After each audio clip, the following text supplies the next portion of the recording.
Welcome again. So, today, or later, you might hear some background noise. We're in the middle of the city. Covered call ETF. Say you have a covered call ETF. It's a good way for some people. They want to diversify. They don't want to buy 100 different stocks like I want to buy. They don't want to buy 40 stocks like I would like to buy. They don't want to buy 10 stocks. They want to do an ETF. A covered call ETF has a way to make some extra money on some of those stocks that you could buy. A lot of covered call ETFs like to buy Apple and other stocks that have an extremely low yield or non-existent yield, or just about non-existent yield. QYLD is one of those ETFs that people want to cover. And I've been looking at a lot of people who are having their opinion on QYLD. Somebody has asked me what I thought of QYLD. When they asked me that, I had no opinion. Now I do. QYLD is an ETF covered call stock. We know what I just covered not too long ago on my last video what a covered call is. An ETF is an exchange traded fund. They'll buy a whole bunch of different stocks to give you instant diversification. Sometimes those stocks have very low yields. To fix that, they're going to do a covered call on a bunch of the different stocks so they can have an income stream for you and put that back into as in QYLD. I like the concept because it makes the stocks that don't really have any reason for me to have them. Their covered call, they'll have a fixed price that's higher than the current price. If the person exercises the covered call, then they buy the stock and you have a little bit of profit in that ETF. There are two different ones I was looking at, QYLD and another one. And the other one had half the yield, but then they wouldn't sell. They didn't have the entire stock ETF with covered call. They only had half of it, so that dropped the yield. Supposedly it was giving you more security, but half the yield. I didn't like that concept so much. Looking at QYLD covered call ETF, it looks like a decent option for me, but there's a lot of drawbacks on this particular. After listening to several videos and finding out the tax implications, it's in the best interest. If I would have started a Roth IRA, or if I were to start a 401k, QYLD would be a good thing for me to put in that Roth IRA or 401k, because the tax implications are not worried about until you get to 59 and a half. So for a 20-year-old, a 30-year-old, a 40-year-old that wants to build a lot of wealth right now or collect a lot of wealth, you don't create wealth, you collect it. So the people who want to make money in their 401k, there's been a lot of rules. Well, if I buy a stock in January and then I sell it in March, the tax consequences, to my understanding, are different than if you hold it from January to, say, February of next year. Over a year, there's one type of tax. Under a year, there's another type of tax. In my opinion, the federal government needs to stop acting like that and start making it so a person that's 25-year-old or 35-year-old can do more without having to get a CPA for every time they want to buy and sell a share.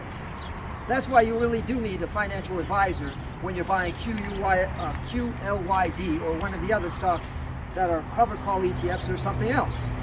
Because of the tax ramifications, not because it's a bad stock, not because that it's a bad yield.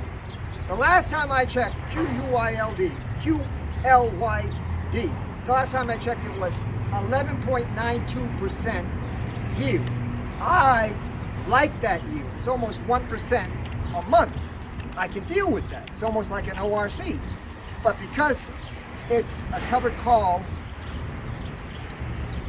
not just because it's a covered call ETF, but because of the way it's structured, you have to make sure you have a real good person to deal with your taxes. In my opinion, if I were to buy that stock, it is best suited for my purposes in a Roth or a 401k. Because of the severe limitations of our tax structure, since they seem to be against people trying to make some money short term, and since they want to make capital gains short term a lot higher, it's terrible.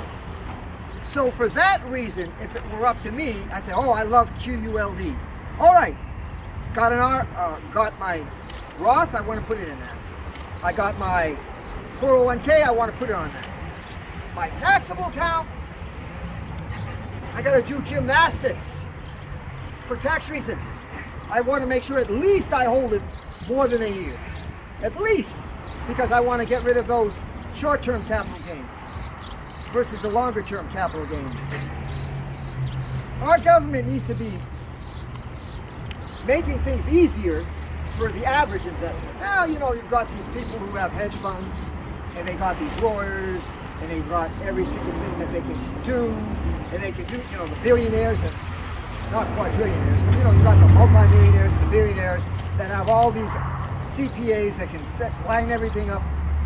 But for the average investor, it would be in my best interest, if I were the average investor, to invest in a 401k or Roth IRA and not worry about the tax implications that are going to be deferred until I would become 59 and a half.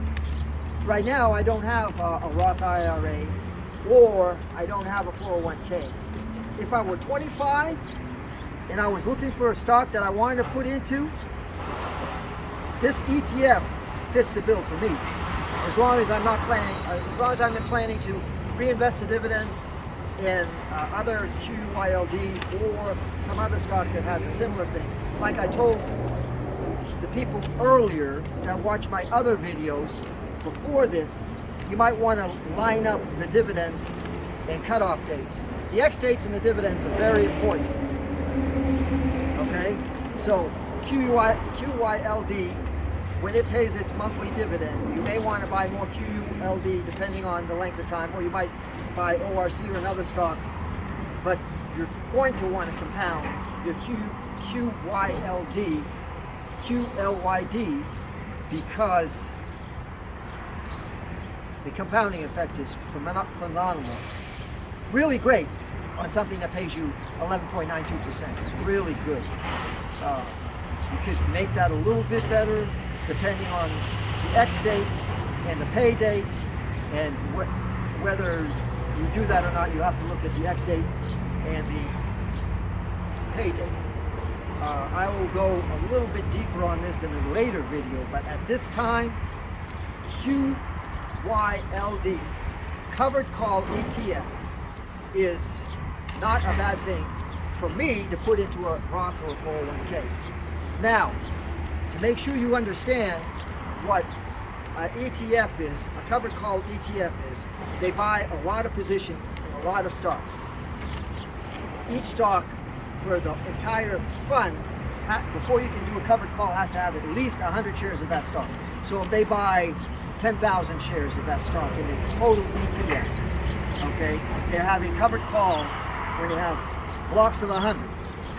Then they will do a covered call for, it could be a month, it could be 6 months, it could be 18 months, or whatever it is, to collect the premium. When they collect the premium, to my understanding, is part of the distribution.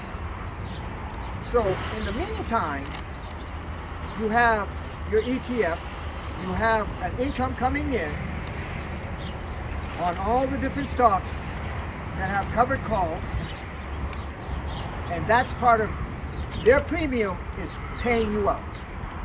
Now, if the stocks don't sell, they still own the stocks, and they can do another covered call on the different shares.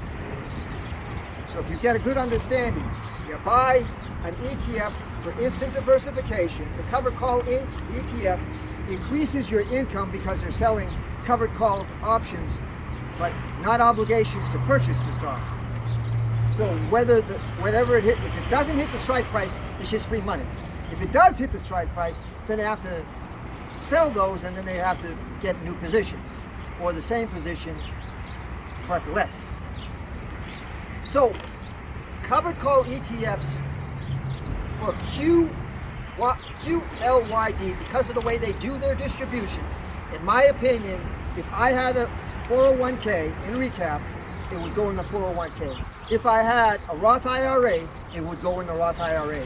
If it were a taxable account, I wouldn't want to spend my time or get a CPA right now for me to deal with QLYD. It would best be for me to put that in a non-taxable account. So all the questions that you have, put them down below, and I'll see you on the next video.